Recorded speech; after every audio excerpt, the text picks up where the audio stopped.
Molly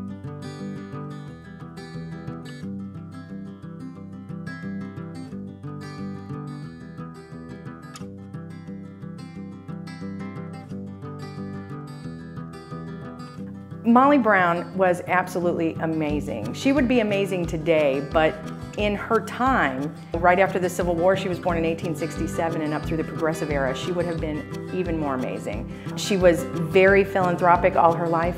She was born very poor here in Hannibal, of course, but after she and her husband made their fortunes, she spent her whole life working for all of her passion causes: child labor laws, the suffragette movement, minors' rights, workers' rights, and spent so much of her time on philanthropic causes, the opera, raising children, orphanages. I mean, she was just an amazing person.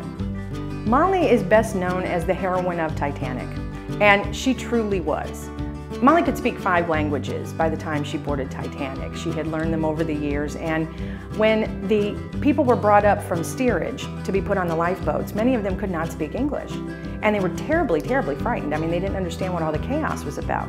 So Molly took it upon herself to talk to these people, to explain what was happening, to kind of ease their fears, and she started helping them onto the lifeboats. Well, once they were rescued by Carpathia, Molly realized that the people that were saved from steerage had lost everything. Most of these were immigrants that were coming to America to start a new life, and at that time there was a law in place that if you came to the shore of America as an immigrant, you had to have proof of a place to live, a place to work, to make money. They had lost their means of support. They lost their husbands, their sons, their brothers. And so she knew that as soon as these people hit the shore of America, they'd be deported. So she couldn't stand for that. So she took it upon herself to go around to all the first-class passengers that had been saved from Titanic while they were still on the Carpathia. And she said, did you have jewels? Did you save any stocks out of the safe? Do you have any money? No? Well, just sign this piece of paper and you can make good on it when we get back to the States.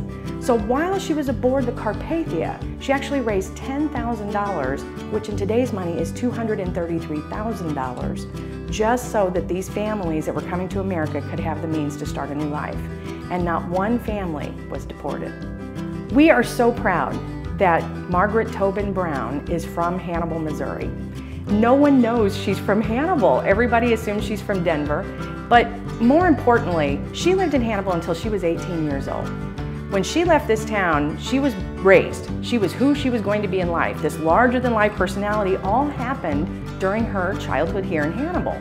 And so to know what was happening in Hannibal during that time and the influences that made her this larger-than-life person are really important.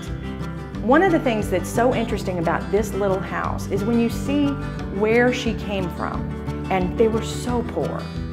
To know that somehow throughout her life she ended up going to the coronation of King George V, being on Titanic, being the best friend of Alva Vanderbilt, to make that connection from point A to point B is an amazing life.